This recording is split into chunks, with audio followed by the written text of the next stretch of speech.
नमस्कार। कार्यक्रम पत्र पत्रिकामा यहाँलाई स्वागत छ। म बालकृष्ण प्रसाद। आज प्रकाशित पत्र पत्रिकाहरूले भारतीय विदेश मन्त्रीको सम्पन्न नेपाल भ्रमण बारे समाचार छापेको छ, जसमा उहाँले नेपाल भ्रमण अत्यन्तै फलदायी भएको बताउनु भएको छ। भ्रमण सोचेभन्दा बढी फलदायी भएको उहाँको दाबीसँगै भारतसँग तत्काल विद्युत व्यापार सम्झौता गर्न सरकारलाई निर्देशन पनि छ। दाहालको मोर्चाबन्दीप्रति डाक्टर बाबुराम भट्टराईको असन्तुष्टि व्यक्त गरिएका समाचार पनि आजको पत्र पत्रिकाहरूमा समेटिएका छन्। सिराहामा अन्जानमा बम घर ल्याउँदा विस्फोट भएको छ र त्यसबाट भएका क्षतिका विवरण पनि आजको समाचार पत्रमा समेटिएको छ। ऊर्जा व्यापार सम्झौता तत्काल गर्न संसदको निर्देशन छ र संसदमा यो सम्बन्धी छलफल जारी छ।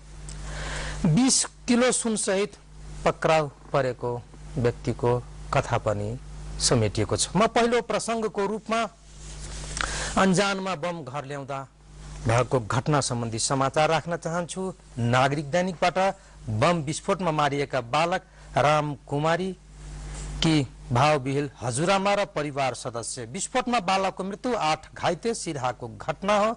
मिथिलेश यादवको रिपोर्टिङ हो। घाँस काट्न गएकी गोविन्दपुर 7 की ललिता महतोले कहिल्यै नदेखेको नौलो चिज फेला पारिन्। के होला भन्ने उत्सुकतापूर्वक बोकेर घर ल्याइन्। पतिलाई देखाइन्। छिमेकीहरू पनि जम्मा भए। सबैजना जम्मा भइसकेपछि हेर्न थाले। हेर्दा हेर्दै कसले त्यो चिजबाट पिन झिकिदियो। पिन झिक्न साथ ठुलो आवाज निकालेर पड्कियो। वरपर जम्मा भएको सबै भुइँमा ढले। त्यो ग्रेनेड बम रहेछ। सिराहाको गोविन्दपुर 7 मा आइतबार दिउँसो भएको यो घटनामा एक बालकको मृत्यु भएको छ। बमको छर्रा लागेर स्थानीय 10 वर्षीय राम कुमार महतोको मृत्यु भएको हो। घटनामा 8 जना घाइते भएका छन्। इलाका प्रहरी कार्यालय लाहानका अनुसार घाइते हुनेमा विष्णुदेव महतो, जीवन महतो, श्रीदेव महतो, सविता महतो, गणिता महतो, पूनम यादव, ललिता महतो र निर्मला देवी महतो रहेका छन्। घाइते सबैलाई लाहान स्थित फ्रेन्ड्स मोडल अस्पताल पुर्याइएको थियो र तीमध्ये 7 जनालाई धरान रेफर गरिएको जिल्ला प्रहरी कार्यालयका डीएसपी ज्ञानेन्द्र प्रसाद फुइयालले जानकारी दिनुभएको छ। घाइते ललिताको भने लाहानमै उपचार भइरहेको छ। मृत्यु हुने बालक ललिताकै जेठाजुका छोरा हुन्। अस्पताल शैय्यामा रहेकी ललिताका अनुसार उनी घाँस काटेर धान खेत जाँदा आलीमा सो अनौठो वस्तु देखेकी थिइन्। अचम्म लागेर घर ल्याएर पतिलाई देखाए। छिमेकका अरू पनि जम्मा भए। कसैले त्यसको मुख कसले खोल्यो थाहा भएन। ललिताले नागरिकसँग भनिन्। त्यसपछि ढ्वाङ्गै पड्क्यो। हेर्दा हेर्दै सबै भुइँमा ढले। रगतको हालमा लतपत जेठाजुको छोराले त्यही दम तोडे। अन्जानमा बम घर ल्याउँदा र यस प्रकारको घटनाबाट के शिक्षा पाइन्छ भने कुनै पनि फ्याँकिएका वस्तु छुनु हुँदैन, घरमा ल्याउनु हुँदैन। त्यो बम नि हुन सक्छ। नेपाल भ्रमण अत्यन्तै फलदायी भएको सुषमा स्वराज भारतीय परराष्ट्र मन्त्रीको भनाई सम्बन्धी विवरण राख्न चाहन्छु। गोरखापत्र दैनिकबाट एयरपोर्टमा उहाँले गरेको प्रेस कन्फरेन्सको तस्बिर पनि छापिएको छ। राजेश सामलिङ राईको रिपोर्टिङ हो। भारतीय विदेश मन्त्री सुषमा स्वराजले आफ्नो नेपाल भ्रमण अत्यन्तै फलदायी भएको बताउनु भएको छ। 3 दिने भ्रमण सकेर स्वदेश फर्किने क्रममा आइतबार त्रिभुवन अन्तर्राष्ट्रिय विमानस्थलको सञ्चार कक्षमा पत्रकारहरूलाई संक्षिप्त प्रतिक्रिया दिँदै स्वराजले भ्रमणबाट आफू सन्तुष्ट भएको बताउनु भएको छ। यो भ्रमण मैले सोचेभन्दा पनि निकै सफल रह्यो उहाँको भनाइ छ। भारतको तर्फबाट प्रस्तावित भनिएको ऊर्जा सम्झौताबारे नकारात्मक टिप्पणी भइरहँदा उहाँले यसलाई नेपालकै सहमति अनुसार अगाडि बढाउने पनि प्रश्न गर्नुभएको छ। स्वदेश फर्कनु अघि नेकपा एमालेका नेतासँगको भेटमा मन्त्री स्वराजले जलविद्युतको सन्दर्भमा पनि नेपालमा प्रयोग भएर बाँकी रहेका मात्र भारतले किन्न चाहेको स्पष्ट पारेको छ। भारत फर्किनु अघि स्वराजले नेकपा एमालेका 9 महाधिवेशनबाट निर्वाचित केन्द्रीय कार्य समितिका पदाधिकारी प्रतिनिधि मण्डलसँग राजधानीको एक होटलमा भेटघाट गर्नुभएको थियो। स्वेच्छाचार र भ्रष्टाचार अन्त्य हुने विश्वास अर्को समाचार छ, जसमा टोपी टेबलमा हुन्छ, कोट कुर्सीमा हुन्छ, तर मान्छे कार्यक्रम या लोकसेवाको तयारी कक्षामा पढाइरहेको हुन्छ। श्रीमती छोराछोरी विदेशमा राखेर नेपालमा भ्रष्टाचार गर्ने कसैलाई छुट छैन। यो विवरण लक्की चौधरीको रिपोर्टिङमा गोरखापत्रको सामग्री हो। कानून न्याय तथा संसदीय व्यवस्था मन्त्री नरहरि आचार्यले अदालतको अवहेलना सम्बन्धी विधेयकले कानूनको रूप लिए न्यायाधीशहरूको स्वेच्छाचारिता अन्त हुने बताउनु भएको छ।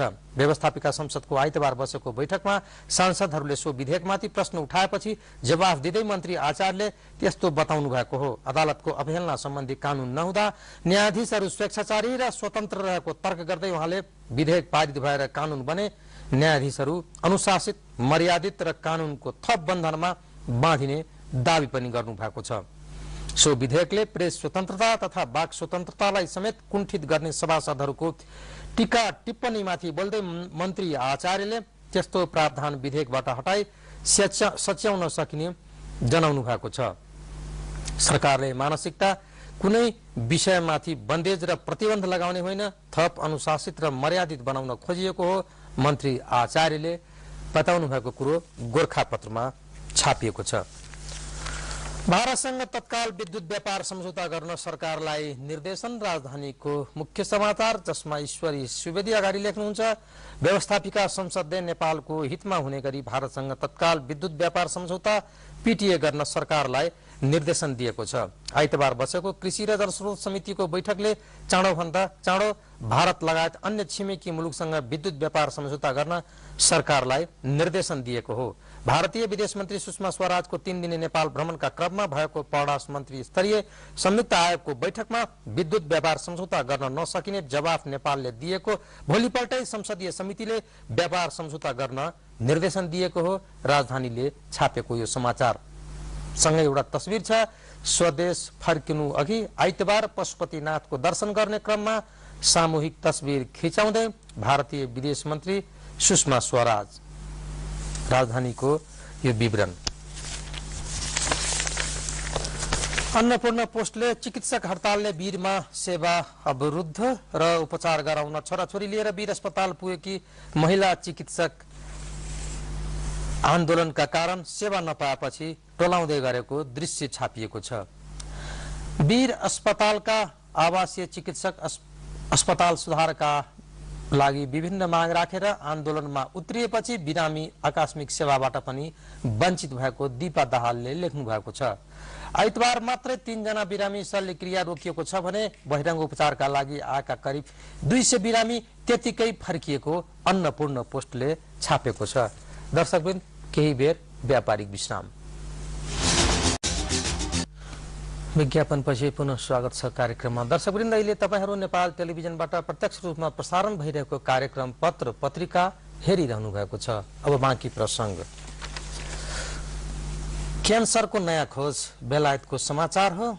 समाचार पत्रमा छापिएको छ। बेलायतका अनुसन्धानकर्ताहरूले एउटा टोली सबै प्रकारका क्यान्सर पत्ता लगाउन सक्ने सामान्य रक्त परीक्षण विधिको विकास गरेका छन्। युनिभर्सिटी अफ वार्डफोर्डको वैज्ञानिकहरूले अहिलेसम्मका सो विधि 3 प्रकारको क्यान्सरमा प्रयोग गरिरहेको र त्यसबाट प्रमाणिक नतिजा दिएको जनाइएको छ। यस विधिको विकासले आउँदा दिनहरूमा सो परीक्षण सस्तो बन्ने र अनुसन्धानकर्ताहरूले यो अझै पनि धेरै प्रारम्भिक अवस्थामा रहेको र यसमा थुप्रै काम गर्न बाँकी रहेको जनाएका छन्। लिबियामा भिडन्त हुँदा 36 जनाको मृत्यु भएको छ। लिबियाको बेनगाजी शहरमा सरकारी सेना र इस्लामिक कट्टरपन्थी बीच भएको संघर्षमा कम्तीमा 36 जनाको मृत्यु भएको छ। उता लेबनानमा भिडियो सार्वजनिक भएको छ। सिरियामा संघर्षरत अल कायदासँग आबद्ध एक समूहले त्यहाँको गृहयुद्धमा पहिलोचोटि 1 जना अमेरिकी नागरिकले आत्मघाती आक्रमण गरेको भिडियो सार्वजनिक गरेको छ। रसियाको समाचार छ। ओबामा प्रतिबन्धित युक्रेनी समस्या समाधानमा ठोस कदम नचालेको आरोपमा अमेरिकाले आफूमाथि लगाएको आर्थिक नाकाबन्दीबारे कुनै टिप्पणी नगरे पनि सानो रुसी गणराज्य चेचनियाले भने अमेरिकी राष्ट्रपति बराक ओबामालाई प्रवेश निषेध गर्ने घोषणा गरेका छन्। हमासद्वारा 24 घण्टा युद्ध विरामको घोषणा गरिएको छ। यो गाजा क्षेत्रको समाचार हो र सिरियाली सैन्य अड्डामाथि इस्लामिक स्टेटका लडाकुको कब्जा रहेको तस्बिर सहितको समाचार छापिएको छ। नाङ्गा मोडेलका शरीरमा पेन्टिङ न्युयोर्कको समाचार हो। डच विशेषज्ञद्वारा विमान दुर्घटना स्थल जाने योजना रद्द गरिएको छ र डच विशेषज्ञहरूले पूर्वी युक्रेन स्थित मलेसियाली एयरलाइन्सको कल साइन MH17 बोकेको बोइङ जेट विमान 777 खसालिएको स्थलमा जाने योजना रद्द गरेको आइतबार जनाएको छ। दक्षिणी सुडानमा भीषण भोकमरीको समस्या उत्पन्न भएको छ र राष्ट्रसङ्घले त्यहाँ सघाउनु पर्ने जस्ता कुराहरू आइरहेको समाचार नेपाल समाचार पत्रले छापेको छ। यथास्थितिमा रहन एन्फाललाई लेखा समितिको निर्देशन खेलकुद स्तम्भ अन्तर्गत छापिएको विवरण हो, जसमा सार्वजनिक लेखा समितिले आइतबार बसेको बैठकमा अखिल नेपाल फुटबल संघ एन्फालाई कुनै पनि प्रकारको बैठक नबोलाउन र आर्थिक कारोबार नगरी यस्ता यथास्थितिमा रहन निर्देशन दिएको छ। नेशनल चिल्ड्रेन च्याम्पियन स्वर्णिम र भावना उत्कृष्ट भएको समाचार छापिएको छ। महिला हिंसा विरुद्ध सञ्चालन भएको दोस्रो भ्याली सितारियो कराते प्रतियोगितामा नेशनल चिल्ड्रेन एकाडेमीले शनिबार टिम च्याम्पियनको उपाधि जितेको छ। चेस ओलम्पियाडमा नेपाल 10 जनाको प्रतिनिधित्व भनेर हेटौडाको समाचार छापिएको छ। नर्वेको ट्रोम्सो शहरमा हुने 41औं चेस ओलम्पियाड तथा 84औं फिडे कांग्रेसमा नेपालका तर्फबाट 10 खेलाडीले प्रतिनिधित्व गर्ने विवरण यहाँ छापिएको छ। पूर्वबाट झापाको आदर्श छनौट भएको पूर्वाञ्चल क्षेत्रीय अन्तर माध्यमिक कोकोकला कप फुटबल प्रतियोगितामा झापाको आदर्श उच्च माध्यमिक विद्यालय छनौट भएको विवरण नेपाल समाचार पत्रले छापेको छ।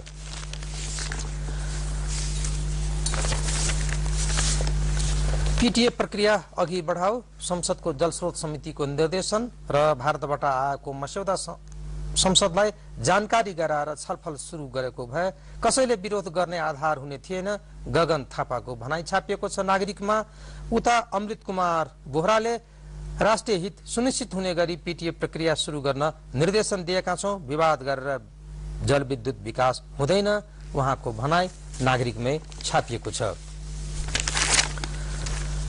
पेट्रोल पाइपमा भारत सकारात्मक विस्तृत प्रस्ताव पठाउन आग्रह गरिएको समाचार छ, जसमा भारतले अम्लेखगञ्जदेखि रक्सोलसम्म पेट्रोलियम पाइपलाइन निर्माण गरिदिने भएको छ। भारतीय विदेश मन्त्रीको भ्रमणको क्रममा भएको छलफलमा वाणिज्य तथा आपूर्ति मन्त्रालयबाट पेश भएको पाइपलाइन निर्माणको प्रस्तावलाई भारतले सकारात्मक रूपमा लिँदै विस्तृत प्रस्ताव पेश गर्न आग्रह गरेको छ। 38 मेडिकलमा बायोमेट्रिक 8 लाख रुपियाँ लगानी भइसकेकाले परीक्षणको रूपमा सुरु गरेका हौं भनेर व्यवसायीको भनाई एकतर्फी रूपमा लागू गरेको भेटिए अनुगमन गरेर कारबाही गरिन्छ सरकारको भनाई।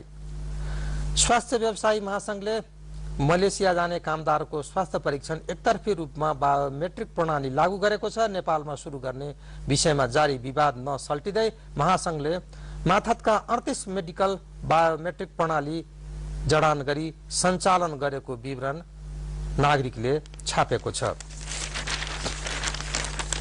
492 हिमालको प्रोफाइल तयार सुरु गरिएको समाचार पनि यसैमा समेटिएको छ, जसमा सरकारले करिब 500 हिमालको विवरण तयारीको क्रम अगाडि बढाएको छ। प्रोफाइल तयार गर्न गठित उपसमितिले काम अगाडि बढाएको हो। संस्कृति पर्यटन तथा नागरिक उड्डयन मन्त्रालयले 2070 पुस 17 मा गठन गरेको हिमाल प्रोफाइल उपसमितिले 492 हिमालहरूको प्रोफाइल फर्मेट तयार गरेको छ। दर्शकवृन्द, पुनः केही बेर व्यापारिक विश्राम। पुनः स्वागत छ कार्यक्रममा। स्टुडियोमा प्राप्त साप्ताहिक पत्रिकाहरूको शीर्षक दलहरू फेरि गैर जिम्मेवार बन्न थाले, नवरसको शीर्षक हो। 20 को विधायी, राष्ट्रघातबाट बाँच्न गृह कार्य, कांग्रेसलाई एक्ल्याउने रणनीति, प्रधानमन्त्री आफै निष्क्रिय, राप्रपा संसदीय दलका नेता चुनिएको विवरण। त्यसैगरी संवैधानिक समितिले थाल्यो ट्र्याक टु वार्ता, मानव विकासमा नेपालको सुधार, अन्यलमै डीआईजी बढुवा, भूकम्प प्रतिरोधात्मक होटल रुचाउँछन् पाहुना। द युनिभर्सल टाइम्सको समाचारपछि चर्चा छ मेरो हातमा। सुषमा स्वराजको भ्रमण औपचारिकतामै सीमित, मोदी आउँदा चमत्कारको आशा, अख्तियारलाई भ्याइ नभ्याइ, कांग्रेसको नेविसँग फेरि उस्तै, रोगीको भार नहुँदा माधवको पालो, चर्चाका शीर्षक समाचार। 1000 बालिकालाई निशुल्क शिक्षा दिँदै बार, नारामा सामाजिक अभियन्ता भने पनि उद्देश्य राजनीति रहेको भनेर आलोचना खेप्दै आएको नेपाल बार एसोसिएसन अब भने एउटा पुण्य कार्यमा जुटेको। 1000 बालिकालाई निशुल्क शिक्षा दिँदै बार भनेर अन्नपूर्ण पोस्टले छापेको छ। संकटमा राष्ट्रिय स्वाधीनता मोहन वैद्यको लेख हो, जसमा दलहरू विभाजित भएको मौका छोपेर भारतले हस्तक्षेप बढाएको छ। स्वराज र नेपाल भ्रमणले विश्वासको संकट हटाउने प्रयास गरेको सम्पादकीय लेखिएको छ भने सिद्धान्तहीन सिद्धान्त युवराज गौतमको विश्लेषण, जसमा काठमाडौँ स्थित विदेशी दूतावासहरूको लिटो जाउलो र तलब खाएर हुर्केका कथित नेता स्वतन्त्र बाटो, स्पष्ट लक्ष्य र राष्ट्रवादी अडानमा अघि बढ्दा भोलि टुहुरो भइन्छ भनेर भयक्रान्त छन्।